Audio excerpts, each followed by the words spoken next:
The first knock wasn't a knock at all, but a thud, soft and wrong, like a sack of flour tipping from a counter.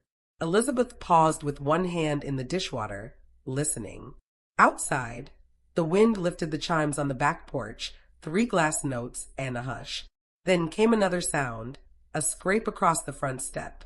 She dried her hands on the hem of her old sweater and went to the door, already rehearsing a neighborly smile. Sarah felt inward the instant the latch turned.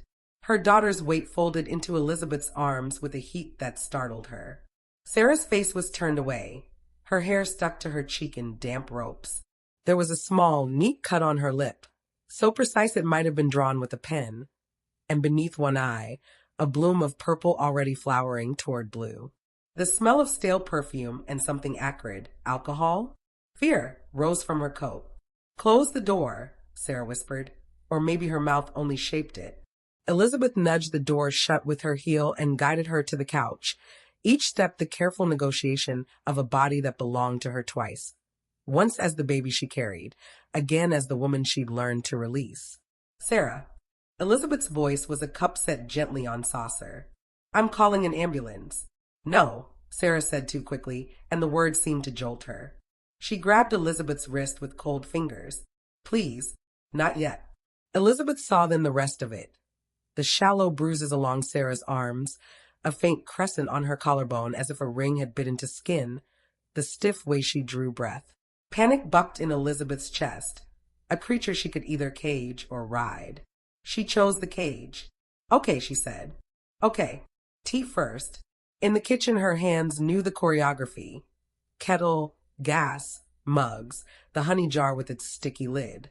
She kept her eyes on the flame while her ears remained trained on the living room, on Sarah's ragged breathing and the whisper of cloth when she shifted. Beside the sink, the little ceramic card her sister had given her, "Be brave." It read, looked childish and earnest. Elizabeth touched it anyway. When she returned, Sarah had tucked her knees up, as if trying to hide inside herself. The edge of an old college sweatshirt. Elizabeth remembered buying it during a campus tour, both of them pretending to be indifferent, peeked from beneath her coat. "Drink," Elizabeth said, and Sarah did, wincing. "What happened?" The question came out level, almost clinical, and Elizabeth was glad for that. She had learned long ago that a flat surface carried weight better than a fractured one. Sarah stared at the steam. "He got mad," she said finally. "I asked about his phone. A name kept popping up. D with a red heart. Den something. I thought it was work. Robert," Elizabeth did not say. She didn't say his name, because names make things more solid, and she was not yet ready to share space with the solidity of him. And he laughed," Sarah said. "He said I was paranoid. He said if I cooked more, if I tried harder, I wouldn't have time to invent stories." She pressed the rim of the cup to her bruised lip, as if the porcelain might erase it. "I told him I'd seen them together at the mall. I shouldn't have said it. She stopped. Her throat moved. "He hit me." The words entered the room, and sat down like an extra person. Elizabeth felt the old, automatic guilt. What did I miss? What didn't I teach her? Then another voice, sharper and older, cut through. "This is not your shame to hold." "I'm taking pictures," Elizabeth said. "For a doctor. For a judge. For the part of you that will try to rewrite tonight in the morning." Sarah flinched. "Mom, you came to my door," Elizabeth said, so gently the sentence almost didn't crack. "That's my permission." She fetched her phone and a clean hand towel. The camera's shutter sounded too loud in the quiet house, a staccato record of damage.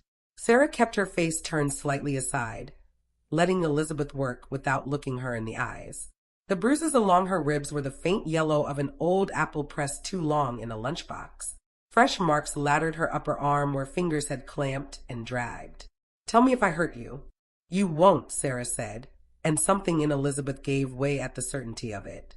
When the tea was gone and the photos were named and hidden in a folder she labeled simply S, Elizabeth coaxed Sarah down the hall to the guest room.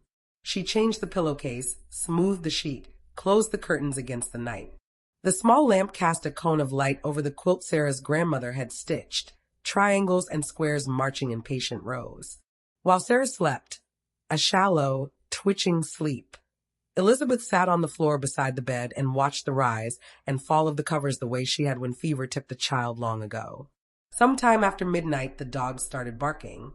Not one dog, not the high, hysterical yip of the terrier next door, but a ragged chorus farther down the street, spreading and retreating like surf.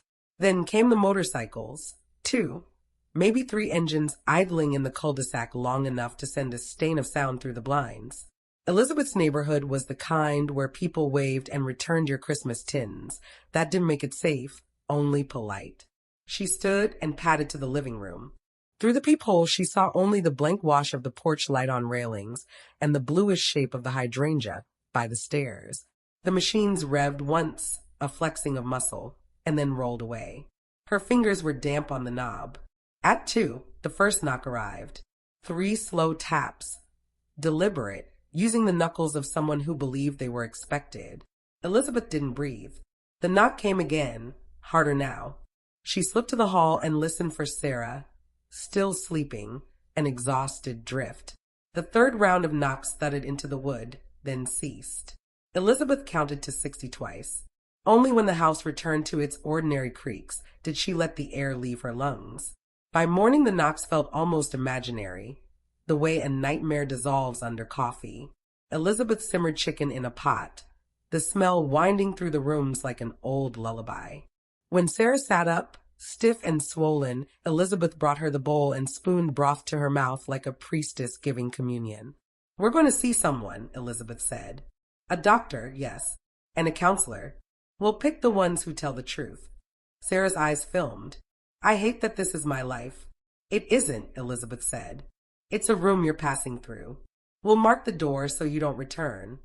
After Sarah dozed again, Elizabeth stepped onto the porch with the trash and saw it. A folded scrap wedged between the screen and the jamb. Ordinary paper, ordinary pen. She used a dish towel to lift it free, as if fingerprints were a language she might accidentally speak. "Stay quiet or she disappears." The block letters were boyish and too neat. No name, no flourish, just a threat laid like a coin on a grave. Elizabeth stared at the hedge along the sidewalk, at the small rectangle of lawn she had mown herself for 20 years, at the thin slice of street where the motorcycle tracks scuffed the curb. Her body did something surprising. It stilled. The fear that had fizzed all night separated and settled, like sugar melting into water, until only resolve remained, heavy and sweet.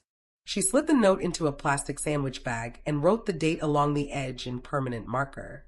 In the kitchen, she tucked it into a manila folder with the photographs, renaming the folder with something flatter, something bureaucratic, documents. Her phone buzzed. "James, Elizabeth, I heard from the station. If you need a referral for a good psychologist, I've got someone. And we should talk about a lawyer." Quietly, Elizabeth typed, paused, deleted. Then, "Thank you." "Yes to both." She hesitated, added, there was a note on the door. "I'll show you." He replied with a single word, careful, and a time. Noon. She would take Sarah to the clinic first. Before waking her daughter, Elizabeth walked the rooms and took stock the way you do after a storm. What's broken, what can be salvaged, what must be thrown out. On the dining table sat the photo from Sarah's wedding, all champagne and paper lanterns. Robert's arm cuffed Sarah's waist. His smile, in retrospect, looked too practiced, like a suit that fits someone else. Elizabeth lifted the frame and set it face down in the drawer with the napkins. When she looked up, she caught her reflection in the glass of the hutch. Not the woman who'd hung fairy lights in her backyard and pretended that fairy lights could anchor a marriage, but the one who had memorized the shape of her daughter's infant ear and the sound of her teenage lies and the absent click of a husband's key the night he didn't come home. That woman was tired. Yes, but she knew how to do hard things without trembling. Elizabeth returned to the guest room and touched Sarah's shoulder. "Time to go, honey." Sarah blinked awake, gaze searching, finding. "Is he?" "He's not here," Elizabeth said.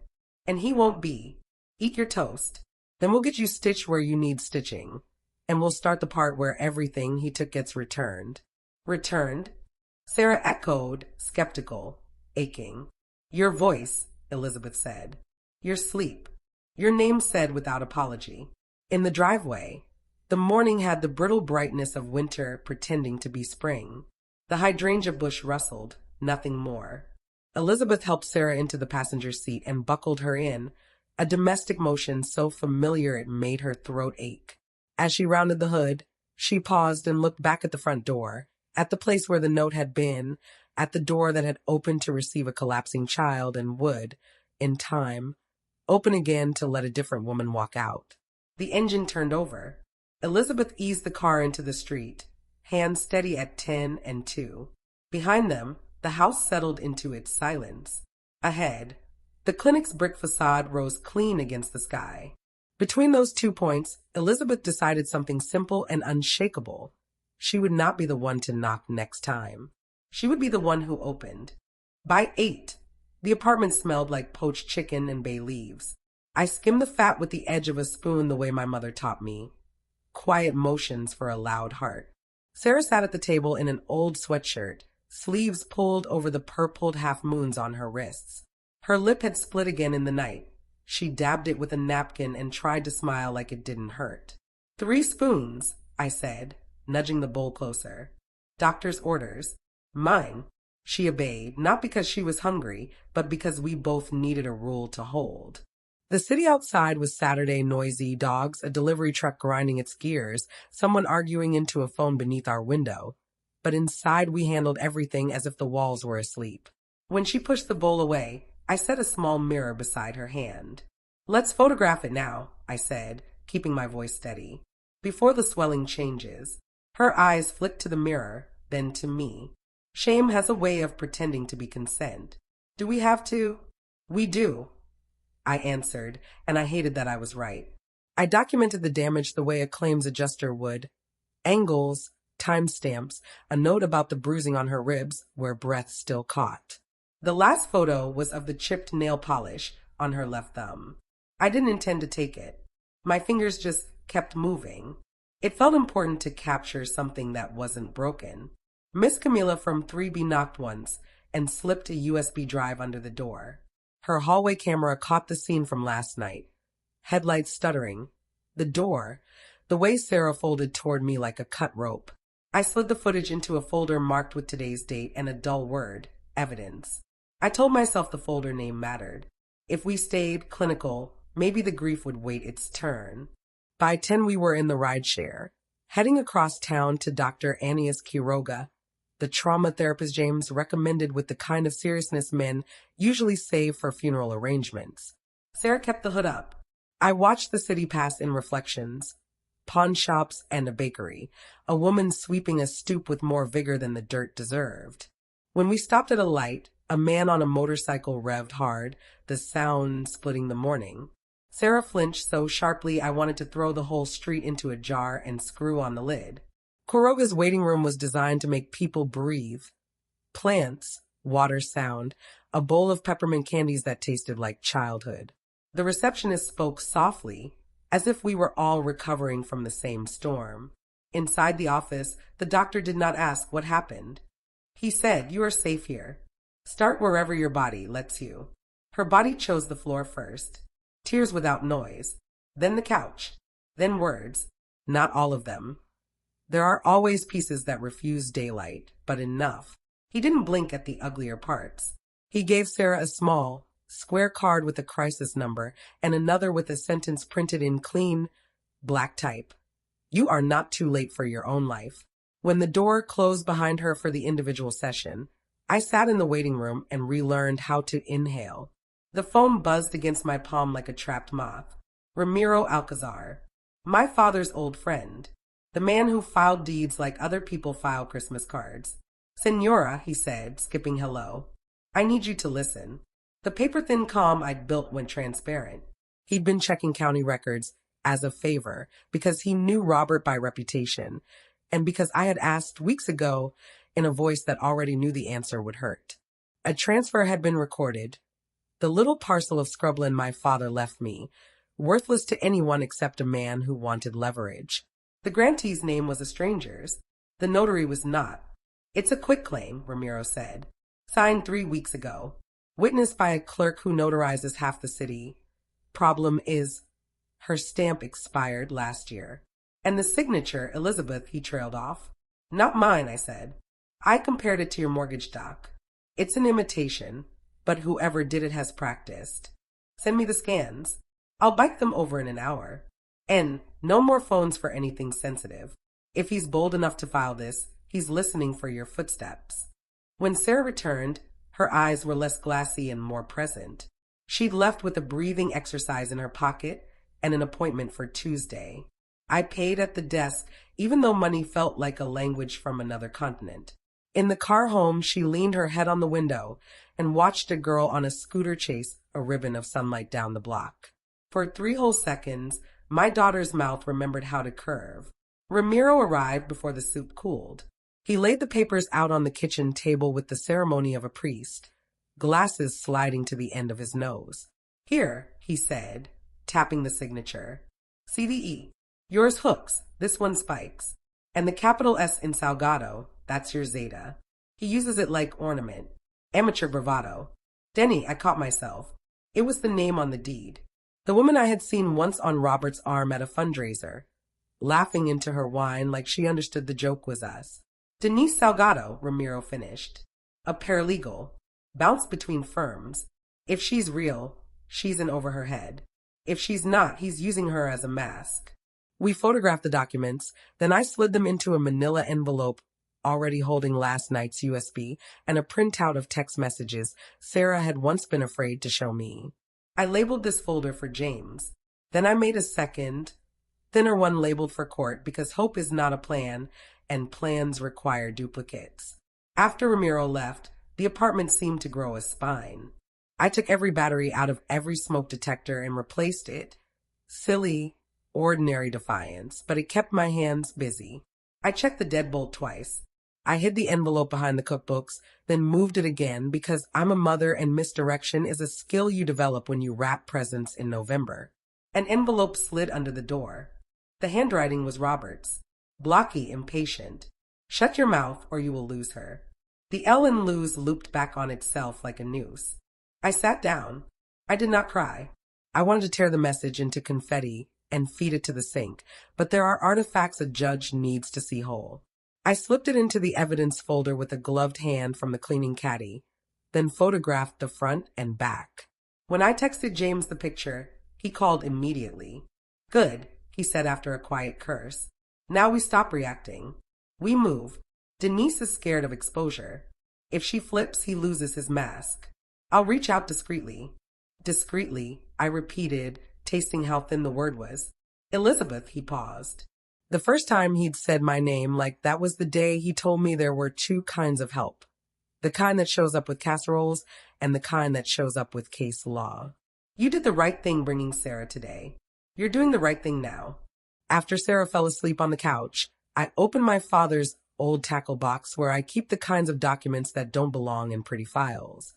His fishing knife lay on top, the handle worn smooth by summers that smelled like river mud and citronella. Under was the deed he'd given me and a Polaroid of the 2 of us standing in that ugly, beautiful field, sky too big, grass too high, both of us squinting. On the back he had written, "Your name makes this land a place." I pressed the photo flat and felt my jaw set the way his used to when he decided. I washed the last spoon. I arranged the pillows under Sarah's knees so her ribs could rest. Then I sat at the table with 2 folders, a pen, and a notebook where I wrote the simplest battle plan I have ever made. Protect Sarah, doctor, therapy, court. Protect the land, Ramiro scans, affidavit, injunction. Find Denise. Offer a lifeline before Robert offers a threat. Don't blink. At midnight, the dogs down the block barked at a shadow. The motorcycle returned and left again, a restless predator without a hunt. I breathed in for 4, held for 4, out for 6, the way Quiroga taught us in the pamphlet. Bone-deep quiet found us for a moment. When I switched off the lamp, I could still see the sentence on Quiroga's card, eidetic and black. You are not too late for your own life. I tucked it under Sarah's water glass and let the dark do its gentler work. Tomorrow would require teeth. Tonight, we kept the light we had. The morning sun barely crept through the curtains when Elizabeth's phone rang. It was Ramiro Alcazar, the family's longtime attorney and one of the few people she still trusted. His voice carried both caution and urgency. "Elizabeth, I need you to see something," he said. "There's been a transfer of land, your land, recorded last week. And the papers, they don't add up." Elizabeth's heart froze. The land in question wasn't just property. It was her father's inheritance, passed down with pride and sacrifice. She hurried to Ramiro's office, where he laid out the documents in front of her. The signatures jumped out immediately. Her name, written in a style she'd never use. Sharp strokes, unfamiliar loops. A forged hand, yet official enough to pass through the system. At the bottom of the page, the name of the new owner, Denise Salgado. Elizabeth's eyes narrowed. Denise. The same woman Robert had been spotted with more than once. Always whispering in corners, always too close. Elizabeth's voice shook with contained rage. "He forged my signature." Ramiro nodded grimly. "And he used it to transfer your land to Denise. I've already pulled certified copies. If this goes unchallenged, the property is lost. We have to act quickly." Elizabeth felt her pulse hammer in her temples. Her daughter was still recovering in the next room, bruised inside and out, and now Robert had the audacity to steal what belonged to her family. It wasn't just greed, it was a declaration of war. That night, the house felt colder than usual. Elizabeth sat at the kitchen table, the forged documents spread before her. She thought of her father's words, "This land is our roots. Protect it, even if you must stand alone." Her solitude was shattered by a knock at the door. It was past midnight. The sound was deliberate, slow, heavy, menacing. Elizabeth's breath caught. She opened the drawer where she kept the folder of evidence. Photographs of Sarah's injuries, the copied USB from Miss Camilla's camera, and now, the forged land documents. She slipped them inside as if shielding them from the darkness outside. Another knock. Louder this time. Elizabeth tightened her grip on the folder. She would not be silenced, not by Robert, not by forged papers, not by threats. "Come what may," she whispered to herself, "I will not lose again." The following morning, Elizabeth found an envelope slipped beneath her front door. No return address, no handwriting, only block letters scrawled in black marker. Her hands trembled as she opened it. Inside was a single piece of paper. The message read, "Shut your mouth, or you'll lose your daughter." Her breath caught. The letters were jagged, almost carved into the paper, as if written in fury. Elizabeth felt a wave of nausea rise inside her. But almost immediately, it was consumed by something else, rage. She placed the note into the same folder where she had been collecting evidence. Sarah's photographs, the USB copy of the surveillance footage, the forged land transfer. The folder was becoming her weapon, a shield against Robert's corruption and cruelty. By afternoon, Elizabeth met James, a longtime friend of the family, and someone who had always been blunt yet reliable. She handed him the envelope. James read the words, his jaw tightening. "He's desperate," James muttered. "Desperate men make mistakes. We can use this." Elizabeth narrowed her eyes. "How?" "Denise," James said, leaning closer. "She's the weak link. She doesn't have Robert's cold blood. If we put pressure on her, show her what he's really done, she'll break." Elizabeth hesitated. Denise was part of this scheme, perhaps even complicit in stealing her land. Yet if James was right, she might also be Robert's liability, a pawn who didn't realize the full consequences of the game she'd joined. The weight of the threat still clung to Elizabeth's chest. Her daughter was upstairs, resting, oblivious to the shadow pressing against their lives. Elizabeth refused to let fear decide her fate. She looked at James, her voice calm but firm. "Then let's use her. If Robert wants to threaten me, he'll regret it." James gave a short nod. "Good, because once Denise cracks, Robert's empire comes down with her." That night, Elizabeth sat in the dim glow of her living room, the notes still burning in her mind. Her fear hadn't vanished, but it had transformed into fire, into a weapon. For the first time, she wasn't just defending her daughter. She was preparing to strike back. Elizabeth chose a quiet bar on the edge of town, the kind of place where strangers blended into the dim lighting and no one asked questions. James had arranged the meeting. Though Denise hadn't agreed willingly, she had been lured by the promise of important information that could protect her. Elizabeth arrived early, folder in her bag.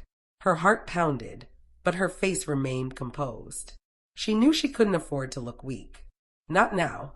When Denise finally walked in, her heels clicked sharply against the wooden floor. She was younger than Elizabeth remembered, nervous, with darting eyes and fingers that twisted the strap of her purse. She sat across from Elizabeth, her lips pressed into a tight line. "Why am I here?" Denise asked, voice low and defensive. Elizabeth didn't waste time. She pulled out a sheet of paper from her folder and slid it across the table. Denise glanced down, and her face drained of color. It was a copy of the forged deed, the land that Robert had stolen, signed in her name. Elizabeth's voice cut through the air. "You recognize this, don't you? Your signature.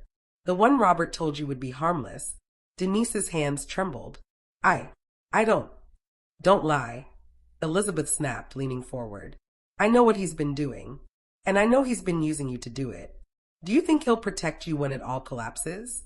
You'll be the first one he throws under the bus." Denise's lips parted, but no words came. Elizabeth pressed harder. "Your name is already on forged documents. Your bank transfers trace back to Robert." And now she pulled out the threatening note, placing it next to the deed. "Now he's making this personal. He's targeting my daughter. Do you really want to be tied to this when the police start digging?"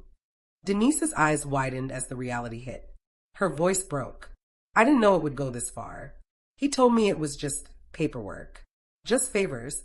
Elizabeth's tone softened, just enough to pierce through Denise's panic. "You have one chance, Denise. Testify. Tell the truth, and I'll make sure the prosecutor knows you cooperated. Stay silent, and Robert will drag you down with him." Tears welled in Denise's eyes. She nodded once, shaky but resolute. I'll talk, but you have to promise me protection." Elizabeth sat back, relief mixing with grim determination. "You'll have it. But remember, Denise, this is your only chance." As they parted, Elizabeth felt the first flicker of hope. For the first time, Robert's empire had a crack. And through Denise's confession, Elizabeth intended to break it wide open. The days leading up to the trial were suffocating. Elizabeth barely slept, lying awake with folders of evidence stacked by her bedside. Every time she closed her eyes, she saw Robert's sneer, the forged documents, and her daughter's bruised face. James was her steady anchor. He visited almost every evening, reviewing documents with a lawyer's precision, while Elizabeth reheated endless cups of coffee. Together, they built a fortress of proof. Photographs of Sarah's injuries, the forged deed, the bank transfers, and most importantly, Denise's signed statement. But Sarah was still fragile. Each mention of Robert made her body tense. Elizabeth knew that testifying would tear open her wounds all over again. One morning, Elizabeth found Sarah at the kitchen table, staring blankly at her untouched breakfast. "I can't do it," Sarah whispered, voice shaking. "Standing there, telling them what he did, everyone will look at me." Elizabeth sat beside her, taking her hand. "You're not alone this time. Every document, every word, every face in that courtroom will stand with you. He doesn't get to silence you anymore." Sarah nodded slowly, tears brimming in her eyes. But Elizabeth saw something different now, a flicker of resolve. Meanwhile, threats continued. Late one night, Elizabeth found another envelope under her door. Inside was a photo of Sarah leaving the psychologist's office, circled in red marker. The message was chilling. "You still have time to stay quiet." Elizabeth didn't flinch. She slipped the note into her evidence folder, labeling it Exhibit 12. If Robert thought intimidation would work, he was mistaken. Denise's role was more delicate. Meeting her again in a small office arranged by the prosecutor, Elizabeth listened as the young woman recounted Robert's schemes in detail, how he had manipulated her into signing papers, how he promised money and protection. Her voice shook, but her words were steady enough to paint Robert as the mastermind. The prosecutor, a sharp-eyed man named Alvarez, leaned back in his chair after Denise finished. "This will change everything," he said. Robert's arrogance blinded him. He thought no one would dare betray him. He was wrong. On the eve of the hearing, Elizabeth packed the evidence into a single leather case. She stood in front of the mirror, her reflection worn yet fierce. For the first time in months, she didn't feel like a victim's mother. She felt like a soldier marching to war, not with weapons, but with truth. As she closed the case and turned off the light, Elizabeth whispered to herself, "Tomorrow, he faces justice." The courthouse smelled faintly of polished wood and nerves. Elizabeth walked in clutching the leather case, Sarah by her side, her daughter's arm trembling but firm in her grip. Reporters swarmed outside, their cameras flashing as they shouted Robert's name. But the man at the center of it all sat with a smug grin, his lawyer whispering in his ear. Elizabeth refused to look at him. She focused on Sarah's breathing, on the weight of the case in her hand, on the truth she carried like a shield. Inside the courtroom, the judge, Arturo Cervantes, called for order. "We will hear testimony and review evidence concerning charges of fraud, forgery, and domestic abuse." His voice was steady, but the tension in the room was a storm waiting to break. The prosecutor, Alvarez, presented the case first. Photos of Sarah's bruises flickered on the screen. The forged deed, the fraudulent bank transfers, the threatening notes, each piece of evidence stacked higher against Robert. The courtroom shifted as the weight of his crime settled in. Then it was Sarah's turn. She stepped up, her hands trembling as she swore the oath. For a moment, she froze, her eyes darting to Robert, who leaned back in his chair, smirking. Elizabeth's heart stopped. But then Sarah's voice rose, shaky at first, then clearer, stronger. "He hit me. He lied to me. He forged documents to steal what wasn't his. And when I tried to leave, he told me no one would believe me. But I'm standing here because I believe in myself, and because my mother refused to let me disappear." The room went silent. Even Robert's lawyer shifted uncomfortably. Elizabeth felt tears blur her vision, but she didn't wipe them away. Then Denise testified. She spoke of the secret meetings, the false signatures, the pressure Robert put on her to act as his accomplice. Her voice cracked, but her words struck like lightning. When she finished, the air was heavy with the undeniable truth. Robert's lawyer tried to twist the narrative, painting him as a misunderstood husband. But the judge wasn't swayed. When Alvarez presented the final folder, Exhibit 12, the photo of Sarah leaving therapy circled in red, the courtroom gasped. Robert shifted in his seat, for the first time losing his composure. Finally, Judge Cervantes leaned forward. His gavel struck once. "This court issues a restraining order effective immediately. All assets under Robert Hayes' name are hereby frozen. Furthermore, the fraudulent transfer of property is annulled. Robert Hayes will remain in custody pending trial for fraud, forgery, and domestic violence." The courtroom erupted. Reporters scribbled. Officers stepped forward, and Robert was handcuffed before everyone's eyes. His smirk was gone, replaced by a glare of pure rage. Elizabeth reached for Sarah's hand. Her daughter's fingers were still trembling, but now they squeezed back. For the first time in a long time, Elizabeth felt something lift inside her chest, like air rushing back after years underwater. As Robert was led away, the crowd outside gathered, some cheering, some jeering.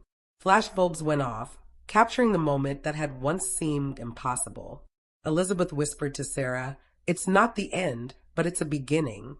Sarah nodded, tears streaming down her face, but her smile said everything.